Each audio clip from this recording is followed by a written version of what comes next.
Bram Stoker's name lingers in the annals of literary history like the shadow of his most famous creation, Count Dracula. His novel, first published in 1897, did not immediately gain the widespread recognition that some of his contemporaries enjoyed, yet over the decades, Dracula cemented itself as one of the most influential horror novels ever written. It gave birth to an archetype, the vampire as a figure of both terror and dark seduction, ensuring that Stoker's work would never fade into obscurity. The story of Dracula has been adapted and reimagined countless times, inspiring films, plays, novels, and even entire subgenres of literature. Despite living much of his life in relative literary obscurity compared to other Victorian-era novelists, Bram Stoker's legacy has grown, his influence extending far beyond his own lifetime. The impact of Dracula on literature and popular culture is profound. The novel not only introduced readers to one of the most enduring characters in Gothic fiction, but also laid the groundwork for the modern vampire myth. Prior to Stoker's work, vampire folklore existed in various forms across Europe, but it was Dracula that synthesized these myths into a single, compelling narrative that captured the public imagination. Today, nearly every vampire story, from Anne Rice's The Vampire Chronicles to Twilight, bears some imprint of Stoker's original vision.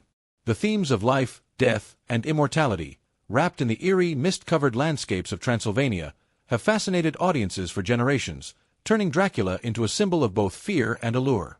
One of the most intriguing aspects of Dracula's cultural reach is its unexpected connection to another classic of early horror cinema, Nosferatu. Released in 1922, F. W. Murnau's silent film Nosferatu was an unauthorized adaptation of Stoker's novel. Unable to secure the rights, Murnau and his team made alterations, changing Dracula's name to Count Orlok and modifying plot details, but the essence of Stoker's story remained intact. Stoker's widow, Florence Balcom, sued the filmmakers for copyright infringement, and a court ruling ordered the destruction of all copies of Nosferatu. Fortunately, a few prints survived, and the film went on to become one of the most influential horror movies of all time, further immortalizing Stoker's creation through a different artistic lens. The eerie, grotesque depiction of Count Orlok in Nosferatu would influence countless future interpretations of the vampire legend, proving that Stoker's vision was so powerful that it could not be erased, even by legal decree. Stoker's continued relevance as a literary and horror icon can be attributed to more than just the popularity of Dracula. His work tapped into deep-seated fears and desires that remain universal across cultures and generations. The novel explores anxieties about disease, sexuality, the unknown, and the limits of human knowledge, issues that are just as compelling today as they were in the late 19th century. Moreover, Stoker's atmospheric storytelling, with its blend of Gothic horror and epistolary narrative, provides an immersive reading experience that still resonates with modern audiences. His influence extends beyond literature into cinema, television, theater, and even music, proving that the shadow of Dracula, and of Bram Stoker himself, is as enduring as ever. Bram Stoker was born on November 8, 1847, in the bustling city of Dublin, Ireland. His birth name, Abraham Stoker, reflected his Irish heritage, though he would later be known simply as Bram. He was born into a middle-class Protestant family, with his father, Abraham Stoker Sr., working as a civil servant, and his mother, Charlotte Matilda Blake Thornley, coming from a well-educated background. Dublin, in the mid-19th century, was a city of stark contrasts, both a hub of cultural and intellectual activity and a place of deep social struggles. It was within this environment that Stoker was raised, and these early years would shape much of his later work. From birth, Stoker's life was marked by struggle. As an infant and young child, he was plagued by a mysterious illness that left him bedridden for years. Little is known about the exact nature of his condition, but contemporary accounts suggest it may have been a severe autoimmune disorder or a prolonged period of weakness resulting from an early infection. Whatever the cause, this period of confinement had a profound effect on young Bram. Unable to run and play like other children, he lived largely in the realm of his imagination, listening to stories told by his mother, Charlotte. She was a gifted storyteller and would regale her son with Irish folklore, ghost stories, and tales of supernatural creatures that lurked in the dark. These early experiences nurtured Stoker's fascination with the macabre, planting the seeds that would one day blossom into Dracula. Though his physical weakness kept him from engaging in normal childhood activities, it did not hinder his intellectual development. Stoker was an eager listener, absorbing every word of the stories told to him, and his confinement allowed him to develop a rich inner world. Many scholars believe that this period of isolation played a crucial role in shaping his ability to create immersive and eerie atmospheres in his writing. When he finally recovered around the age of 7, he emerged from his sickbed with an unquenchable thirst for life, determined to make up for the lost time. His sudden recovery was almost miraculous, and it was as if he had been given a second chance at life, a theme that would later find echoes in his literary explorations of death and resurrection. Despite his early struggles, Stoker's family provided him with a stable and intellectually stimulating environment. His father, though a reserved and pragmatic man, ensured that his son received a solid education. The Stoker household was one in which literature, politics, and art were frequently discussed, exposing young Bram to a wide range of ideas from an early age. His mother, meanwhile, was deeply interested in history and folklore, and she instilled in him a love for storytelling that never faded. Though Dublin's literary scene at the time was overshadowed by the towering presence of figures like Charles Dickens and William Thackeray, it was a city alive with literary ambition, and Stoker would later become an integral part of its cultural landscape.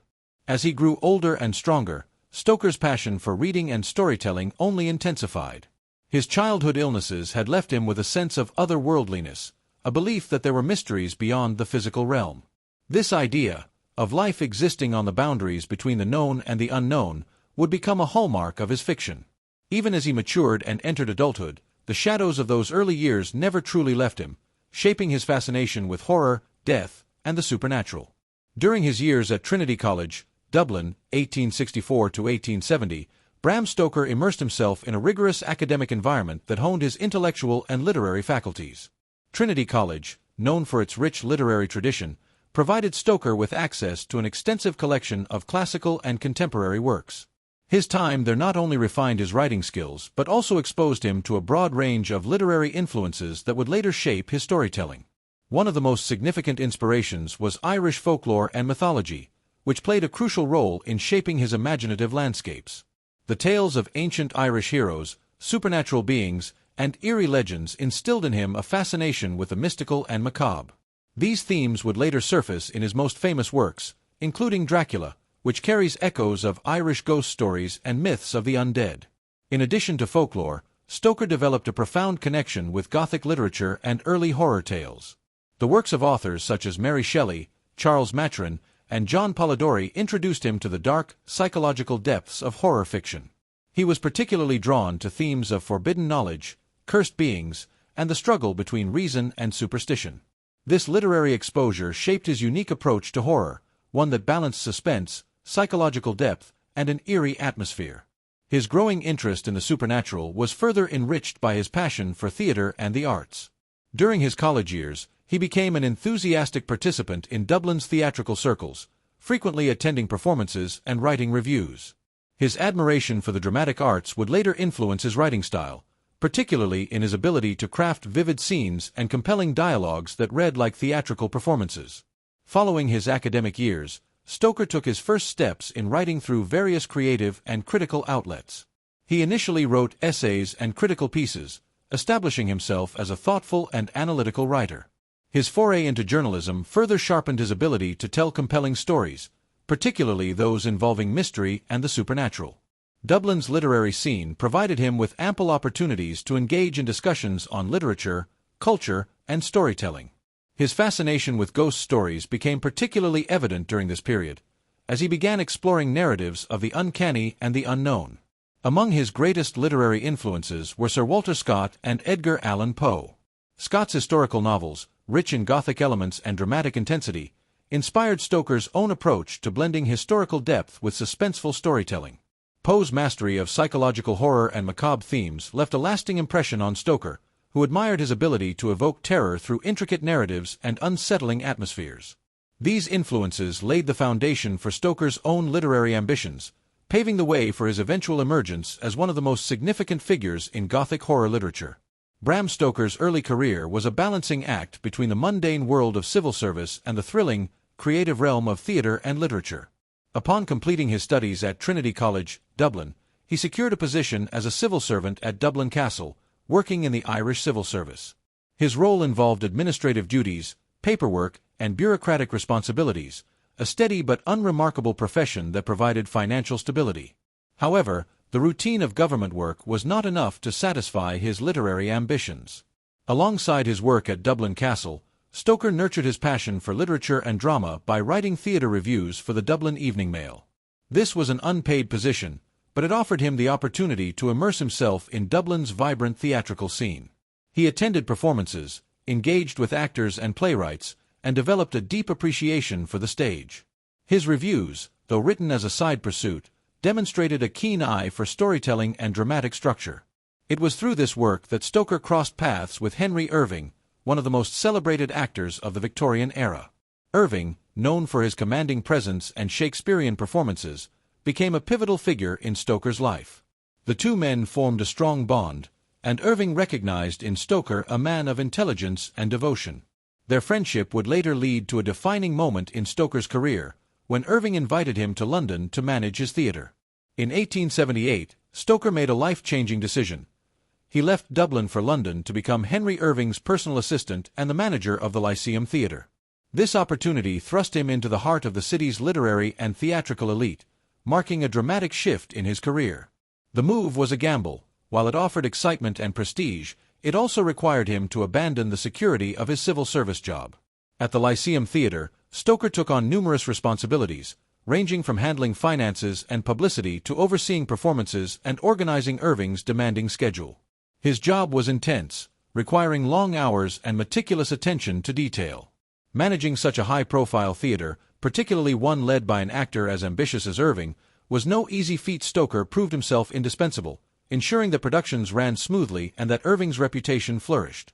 Beyond his managerial role, London's literary and artistic circles had a profound impact on Stoker.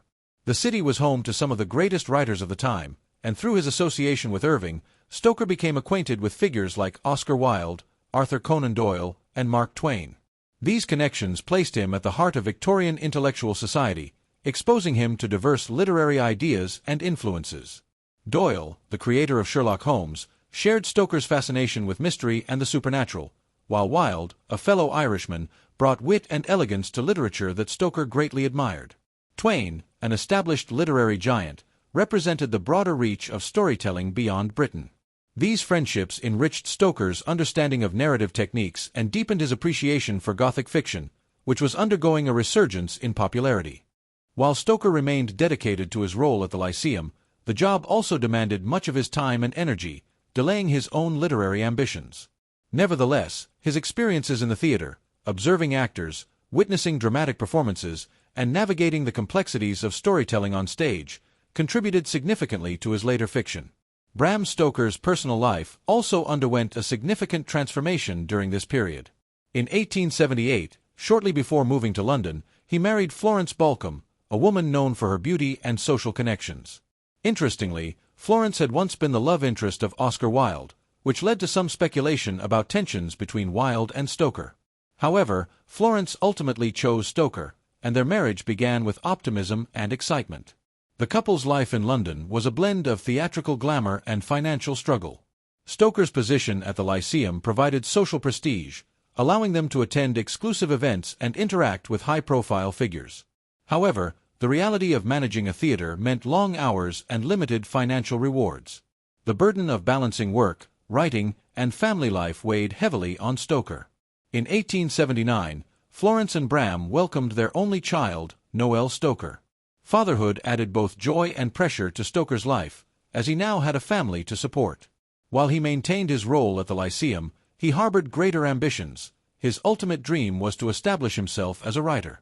Despite his determination, financial struggles persisted. While the Lyceum was a prestigious institution, its success was often precarious, and Stoker's salary did not always provide the comfort he desired for his family. His attempts to publish his early fiction did not bring him much financial relief either. For years, he juggled his responsibilities at the theater with his personal literary aspirations, hoping for the breakthrough that would establish him as a successful author. Stoker's dual life as a theater manager and a struggling writer was a difficult balancing act, but it also provided him with the inspiration and experiences that would later culminate in Dracula, his most famous work. Bram Stoker's Dracula did not emerge from a single source of inspiration. Rather, it was the culmination of years of research, fascination with folklore, and exposure to the Gothic literary tradition. Among the earliest influences were Irish and Eastern European folklore, both of which contained rich traditions of vampiric legends. Stoker grew up listening to Irish ghost stories and tales of supernatural beings, which sparked his lifelong interest in the macabre. Ireland's folklore was filled with myths of restless spirits, shape-shifting creatures, and beings that drained the life force of their victims, concepts that would later find their way into Dracula. In addition to his Irish roots, Stoker drew heavily from Eastern European legends of the vampire, which he encountered during his extensive research. The region's folklore contained numerous stories of the undead, revenants who returned from the grave to feed on the living. Many of these myths came from Hungary, Romania, and Transylvania, places that were, at the time, steeped in mystery and superstition for Western Europeans. One of the most pivotal moments in Stoker's research came from his meeting with Hungarian professor Armin Vambry, a scholar and traveler well-versed in Eastern European history and folklore. Vambry, a professor at the University of Budapest, shared tales of the supernatural creatures of Central and Eastern Europe, particularly those associated with vampirism. His insights helped solidify Stoker's vision of Count Dracula as a figure deeply rooted in the history and culture of Transylvania. Another significant historical influence was Vlad the Impaler, the 15th-century Wallachian ruler known for his brutal methods of warfare and punishment. Vlad III, also known as Vlad Tepes, the Impaler, ruled with an iron fist, famously impaling his enemies on stakes to instill fear. Stoker discovered references to Vlad's reign through various historical texts and incorporated elements of his legend into Count Dracula's character. While Dracula is not a direct retelling of Vlad the Impaler's story, the association between the two figures helped create an air of authenticity around the novel's antagonist. Stoker was also captivated by Transylvanian myths, particularly those concerning supernatural beings that preyed upon the living. The region's isolation, rugged landscapes, and medieval castles provided the perfect setting for his Gothic masterpiece. His fascination with these legends shaped the eerie, foreboding atmosphere of Dracula, making the novel feel like a product of ancient, long-forgotten horrors. To bring his vision of Dracula to life, Stoker embarked on an extensive period of research and planning. Much of his information was gathered at the British Library, where he meticulously studied history, folklore, geography, and medical literature related to blood diseases. His research notes, which survive today, reveal a methodical approach. He compiled timelines, character sketches, and details about vampire myths from various cultures. Stoker's early drafts and character development went through significant changes before reaching their final form. Initially, Count Dracula was conceived as a more monstrous and grotesque creature, but over time, Stoker refined the character into the aristocratic, intelligent, and sinister figure we recognize today. The name Dracula itself was carefully chosen. Stoker initially considered calling his vampire Count Wamper, but later opted for Dracula after discovering references to the name in historical texts, where it was associated with the Order of the Dragon, a chivalric order linked to Vlad the Impaler's lineage. One of the most distinctive features of Dracula is its epistolary format, meaning it is told through a collection of letters, journal entries, newspaper articles, and telegrams.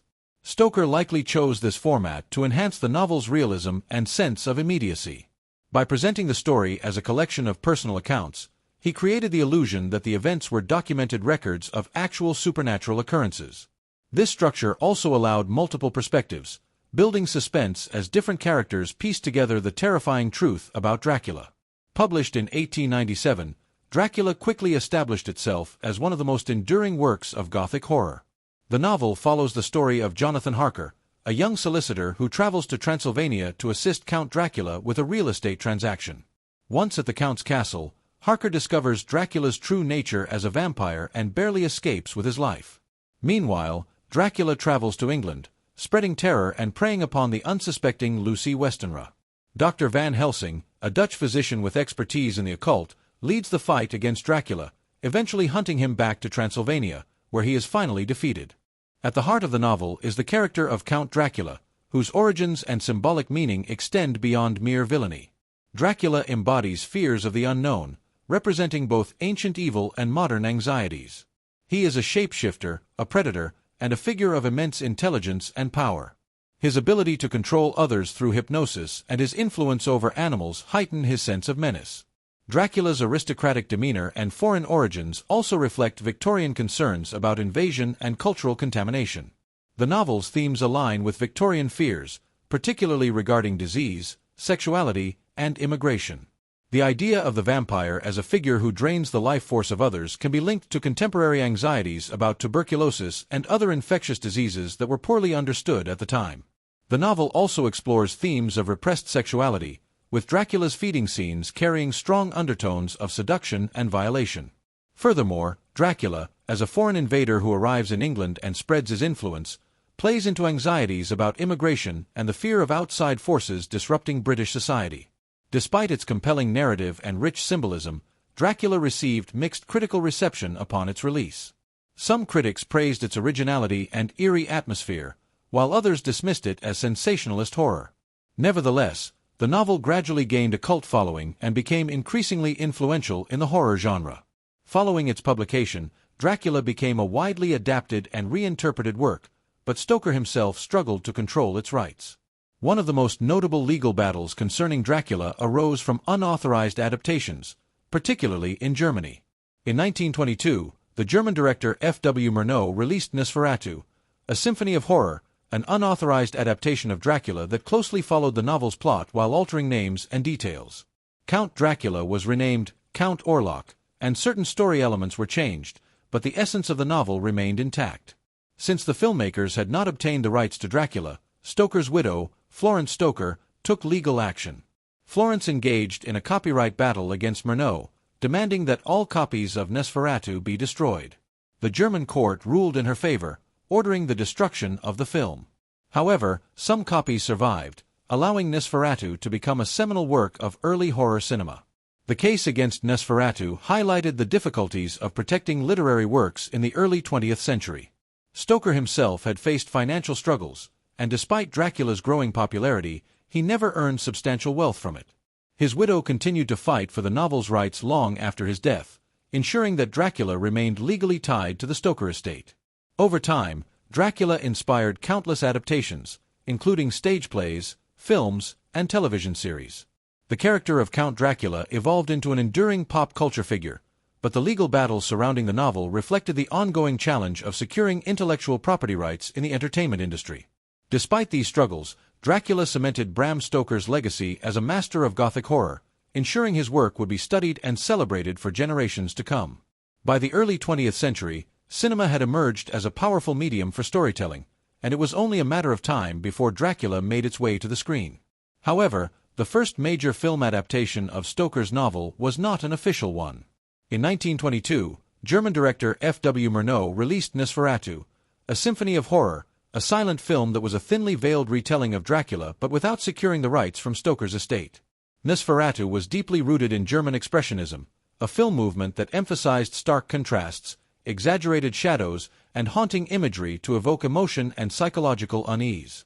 Expressionist horror often portrayed distorted perspectives, ominous settings, and grotesque figures, all of which found a home in Murnau's adaptation. The film's visuals, elongated shadows creeping across walls, the eerie, skeletal figure of Count Orlok, and the stark contrast of black-and-white cinematography, created an otherworldly sense of dread that defined the horror genre for decades. While Nosferatu followed the general structure of Dracula, several key differences set it apart. Instead of Count Dracula, the vampire was named Count Orlok, a rodent-like, gaunt creature with long fingers and a grotesque visage. Unlike Dracula's aristocratic charm, Orlok was a more monstrous and primal being, reflecting deeper anxieties about disease and death. Additionally, Nosferatu altered the ending of Dracula, with Count Orlok being destroyed by sunlight, a trope that would later become a staple in vampire mythology, despite Dracula originally being unaffected by daylight. The film's unauthorized nature led to a copyright lawsuit filed by Florence Stoker, Bram Stoker's widow. She aggressively pursued legal action to protect her late husband's intellectual property. The German courts ruled in her favor and ordered all copies of Nosferatu to be destroyed. However, several prints survived, allowing the film to resurface and later be recognized as one of the most influential horror films of all time. Despite its troubled legal history, Nosferatu helped cement Dracula's place in cinematic horror and laid the groundwork for future vampire films.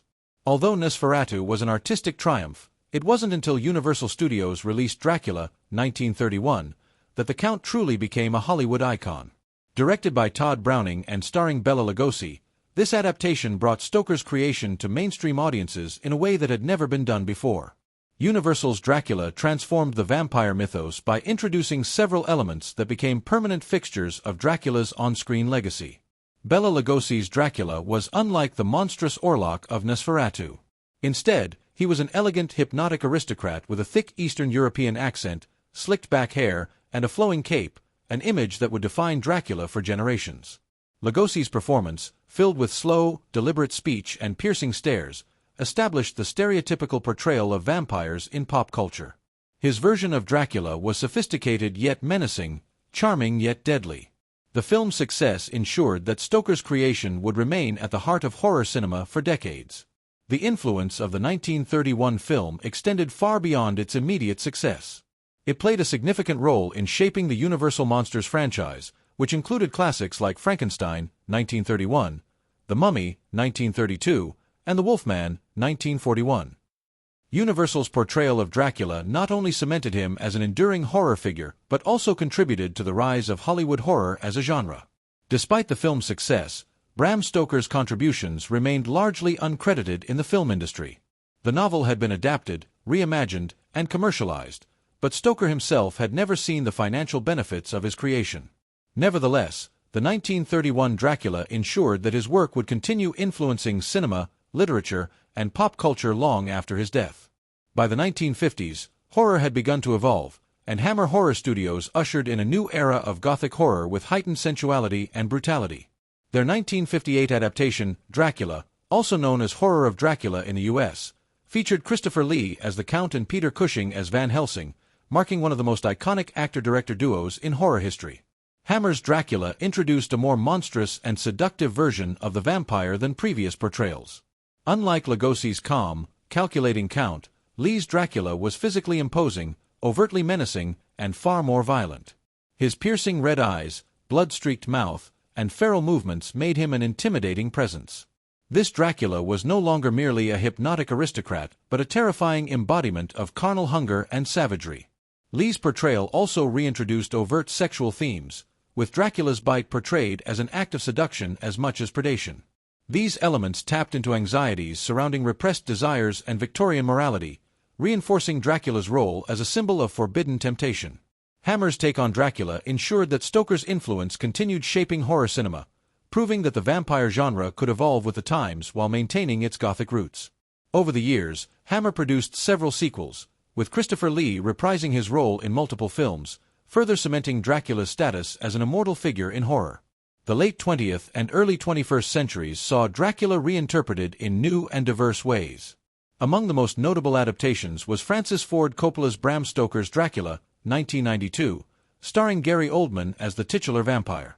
This version attempted to be more faithful to Stoker's novel while also introducing new romantic elements, portraying Dracula as a tragic figure doomed by love.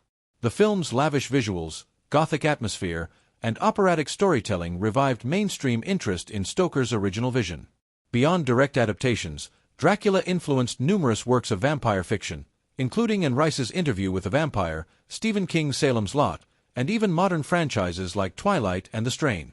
While these stories deviated significantly from Stoker's vision, they all owed a debt to his foundational work. Despite evolving portrayals, Bram Stoker's name remains synonymous with horror. His legacy lives on not just in vampire fiction but in every reimagining of the undead. From television series like Buffy the Vampire Slayer to contemporary horror films, his influence continues shaping the genre. While Dracula was his most famous work, Bram Stoker wrote several other novels exploring supernatural and horror themes. The Jewel of Seven Stars, 1903, blended Egyptian mythology with Gothic horror, telling the tale of an ancient mummy's resurrection and the terrifying consequences that follow. The Lair of the White Worm, 1911, delved into folklore and myth, featuring a monstrous, shape-shifting serpent woman terrorizing the English countryside. Stoker also wrote short stories and lesser-known novels, including Dracula's Guest, a collection of horror tales that showcased his fascination with the supernatural. Though these works never reached the success of Dracula, they contributed to his reputation as a master of Gothic fiction. In his later years, Stoker faced financial struggles despite Dracula's growing fame. After the death of Henry Irving in 1905, Stoker lost one of his closest friends and benefactors, leaving him in a precarious financial position. He continued writing, but his declining health made it increasingly difficult. Stoker suffered a series of strokes and is believed to have battled Bright's disease, a kidney ailment. By 1912, his health had deteriorated significantly. He passed away on April 20, 1912, at the age of 64. His cause of death remains debated, with some sources citing syphilis, exhaustion, or a stroke. Though he died in relative obscurity, Stoker's legacy only grew in the following decades, with Dracula securing his place as one of the most influential horror writers in history. Bram Stoker's Dracula stands as one of the most significant works in horror literature, often compared to the Gothic masterpieces of writers like Mary Shelley and Edgar Allan Poe. Shelley's Frankenstein, 1818, and Poe's macabre tales established foundational elements of horror, but Stoker's Dracula took these elements further, crafting a villain whose shape-shifting presence has haunted literature, cinema, and pop culture for over a century. Like Shelley's Victor Frankenstein, Stoker's Count Dracula is a figure of scientific and supernatural intrigue, reflecting deep-seated fears of the unknown. Similarly, Poe's fixation on the macabre, madness, and death is mirrored in Dracula's brooding atmosphere, exploring anxieties about mortality, disease, and corruption. Yet, unlike these earlier horror figures, Dracula became a living myth, influencing countless reinterpretations across different cultures and time periods. Dracula reshaped horror fiction by popularizing the epistolary format, which added a sense of realism and immediacy, making the terror more immersive. Additionally, its blend of Victorian anxieties, sexuality, and folklore set the stage for modern vampire fiction, influencing writers like Anne Rice, Stephen King, and Richard Matheson. Stephen King's Salem's Lot, 1975, reimagined Dracula's story in small-town America, capturing the fear of evil infecting a familiar environment. And Rice's The Vampire Chronicles transformed vampires into tragic, sensual figures, emphasizing psychological depth over pure horror, an idea hinted at in Stoker's portrayal of Dracula as both a monstrous and aristocratic figure. Even contemporary fantasy series like Twilight and The Strain draw upon themes Stoker first introduced, proving his lasting impact on horror literature. Despite Dracula's fame, Bram Stoker himself was not fully appreciated during his lifetime. It was only in the 20th century that his contributions were widely recognized. In honor of his enduring influence on horror literature, the Horror Writers Association, HWA, established the Bram Stoker Awards in 1987. These prestigious awards celebrate excellence in horror writing across various categories, recognizing authors like Stephen King, Clive Barker, and Joyce Carol Oates, who have carried Stoker's legacy forward. The Bram Stoker Awards serve as a testament to how his work has shaped the horror genre. Given annually, the awards acknowledge outstanding horror novels, short stories, screenplays, and non-fiction works that contribute to the genre's evolution. The establishment of such an award under Stoker's name cements his role as one of horror fiction's most significant figures, ensuring his contributions are never forgotten. Beyond awards, Dracula is regularly studied in literature courses worldwide, analyzed for its themes of Victorian repression, xenophobia, and the clash between modern science and ancient superstition. Scholars continue to dissect its symbolism, from Dracula's representation of the other in Victorian society to its commentary on sexuality, disease, and morality. Bram Stoker's legacy extends far beyond literature, influencing tourism, cultural events, and historical perceptions of Transylvania. Although Stoker himself never visited Transylvania, his detailed descriptions of the region in Dracula have shaped its global identity. Today, thousands of tourists flock to Romania each year, eager to explore the legendary land of Count Dracula. One of the most famous Dracula-related locations is Bran Castle, often referred to as Dracula's Castle, despite lacking direct ties to Stoker's novel. Situated in Romania's Carpathian Mountains, Bran Castle attracts visitors fascinated by the mystique of vampires and Gothic horror. The Dracula tourism industry has grown significantly, with tour companies offering Dracula tours through Transylvania, exploring historic sites tied to Vlad the Impaler, the real-life figure who inspired some aspects of Dracula's character. In Stoker's home country, Dublin celebrates his legacy through the annual Bram Stoker Festival. This event, held around Halloween, includes literary readings, theatrical performances, horror film screenings, and walking tours exploring Dublin's Gothic past. The festival highlights Stoker's deep connections to Dublin's literary heritage, honoring him alongside Irish literary greats like James Joyce, W.B. Yeats, and Oscar Wilde. Beyond tourism, Dracula's influence extends to film festivals, theatrical adaptations, and modern vampire-themed events worldwide. Dracula-themed escape rooms, haunted attractions, and even video games continue to keep Stoker's work relevant to contemporary audiences. His novel, once just a Victorian horror story, has become a cultural and commercial phenomenon spanning centuries. Bram Stoker's impact on horror and popular culture is immeasurable. His creation, Count Dracula, has transcended literature to become one of the most enduring figures in horror history. Through countless adaptations in film, theater, television, and literature, Dracula has evolved with the times, embodying different fears and anxieties across generations. Stoker's role in shaping modern horror cannot be overstated. By blending folklore, Gothic tradition, and psychological terror, he established a blueprint for horror fiction, inspiring authors and filmmakers for over a century. His ability to tap into universal fears, death, disease, the unknown, and the seductive allure of darkness, ensured that Dracula would never fade into obscurity. What makes Dracula truly timeless is its endless adaptability. Each era reinterprets the vampire myth to reflect its own fears. Victorian readers saw Dracula as a metaphor for moral corruption and the fear of foreign invasion. Mid-century Hollywood made Dracula an elegant, hypnotic villain, symbolizing seduction and danger. Hammer horror's take emphasized a more monstrous, sensual predator, aligning with post-war anxieties about sexuality and control. Modern adaptations have transformed Dracula into everything from a tragic anti-hero to a terrifying embodiment of primal fear. Beyond Dracula, Stoker's influence on Gothic horror and supernatural literature continues to thrive. His lesser-known works, such as The Jewel of Seven Stars and The Lair of the White Worm, may not have reached Dracula's level of fame, but they further showcased his fascination with ancient myths, occult mysteries, and supernatural terror. Even today, vampire fiction remains one of the most popular subgenres of horror, proving that Stoker's themes, of life, death, power, and transformation, still captivate audiences. Whether through the classic Nosferatu, 1922, the timeless Universal version, 1931, the seductive Hammer films, 1958, or modern takes like Bram Stoker's Dracula, 1992, and Twilight, 2008, Stoker's legacy endures. Bram Stoker may not have lived to see the full impact of his work, but his influence is now undeniable. The Bram Stoker Awards continue to honor horror literature, while Dracula is one of the most widely adapted novels of all time. From Dublin to Transylvania, his name is celebrated, ensuring that the shadow of Count Dracula will never fade.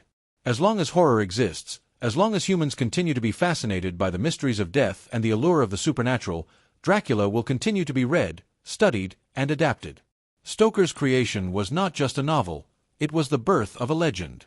Dracula may be undead, but so is his legacy.